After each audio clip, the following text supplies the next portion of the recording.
नमस्कार दोस्तों, आपका स्वागत है मेरे YouTube चैनल वेद भजन पर। आज हम आपके लिए इस वीडियो में लाए हैं पाप मोचनी एकादशी व्रत कथा और महत्व। पाप मोचनी एकादशी का महत्व। अर्जुन ने भगवान श्री कृष्ण से कहा, हे मधुसूदन, आपने फाल्गुन मास के शुक्ल पक्ष की एकादशी अर्थात आमलकी एकादशी के बारे में विस्तार पूर्वक बतलाया। चैत्र माह के कृष्ण पक्ष में आने वाली एकादशी का क्या नाम है तथा उसकी विधि क्या है? कृपा करके आप मेरी बढ़ती हुई जिज्ञासा को शांत करें। भगवान श्री कृष्ण ने कहा, हे अर्जुन, चैत्र मास के कृष्ण पक्ष की एकादशी को पापमोचनी एकादशी के नाम से जाना जाता है। एक बार की बात है, पृथ्वीपति राजा मांधाता ने लोमेश ऋषि से यही प्रश्न किया था जो तुमने मुझसे किया है। अतः जो कुछ भी ऋषि लोमेश ने राजा मांधाता को बतलाया वही मैं तुमसे कह रहा हूँ। राजा मांधाता ने धर्म के गृहतम रहस्यों के ज्ञाता महर्षि लोमेश से पूछा, हे ऋषि श्रेष्ठ, मनुष्य के पापों का मोचन किस प्रकार संभव है? कृपा कर कोई ऐसा सरल उपाय बताइए जिससे सभी को सहज ही पापों से छुटकारा मिल जाए।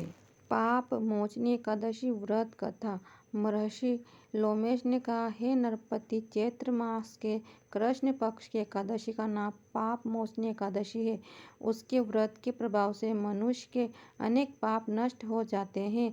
मैं तुम्हें इस व्रत की कथा सुनाता हूँ, ध्यान पूर्वक श्रवण करना। प्राचीन समय में चैत्र रथ नामक एक वन था। उसमें अप्सराएं किन्नरों के साथ विहार किया करती थी। वहाँ सदैव बसंत का मौसम रहता था, अर्थात उस जगह सदा नाना प्रकार के पुष्प खिले रहते थे। कभी गंधर्व कन्याएं विहार किया करती थी, कभी देवेंद्र अन्य देवताओं के साथ क्रीड़ा किया करते थे। उसी वन में मेधावी नामक के एक ऋषि भी तपस्या में लीन रहते थे। वे शिव भक्त थे। एक दिन मंजू घोष नामक एक अप्सरा ने उनको मोहित कर उनकी निकटता का लाभ उठाने की चेष्टा की, इसलिए वह कुछ दूरी पर बैठ वीणा बजाकर मधुर स्वर में गाने लगी। उसी समय शिव भक्त महर्षि मेधावी को कामदेव भी जीतने का प्रयास करने लगे।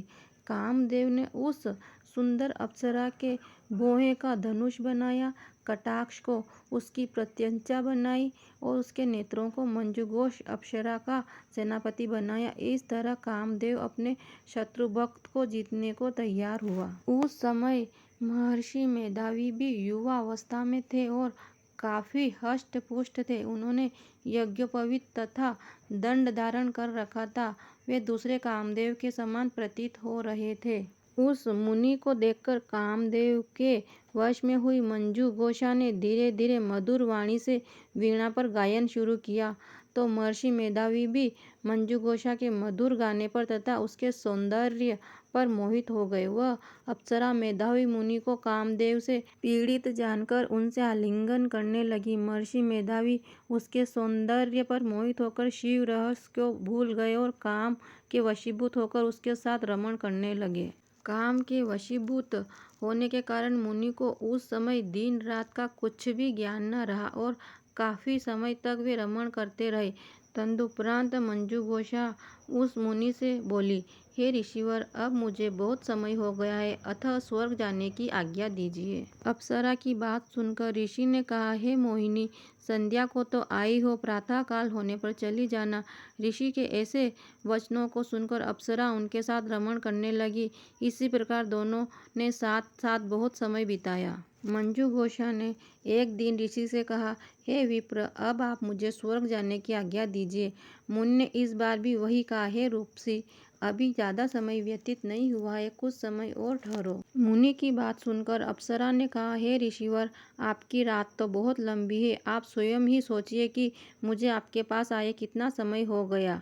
अब और ज्यादा समय तक ठहरना क्या उचित है?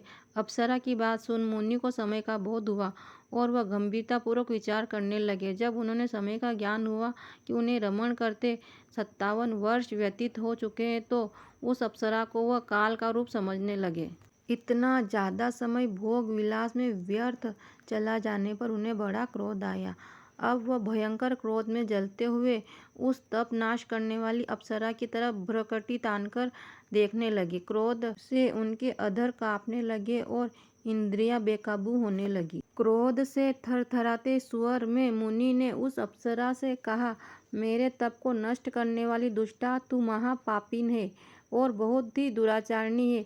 तुझ पर धिक्कार है। अब तू मेरे श्राप से पिशाचनी बन जा। मुनि के क्रोधयुक्त श्राप से वह अप्सरा पिशाचनी बन गई। यह देखकर वह व्यथित होकर बोली, हे ऋषिवर, अब मुझ पर क्रोध त्याग कर प्रसन्न होइए और कृपा करके बताएं कि इस श्राप का निवारण किस प्रकार होगा। विद्वानों ने कहा है, साधुओं की संगत अच्छा फल देने वाली होती है और आपके साथ तो मेरे बहुत वर्ष व्यतीत हुए हैं। अतः अब आप मुझ पर प्रसन्न हो जाइए, अन्यथा लोग कहेंगे कि एक पुण्य आत्मा के साथ रहने पर मंजुघोषा को पिशाचनी बनना पड़ा।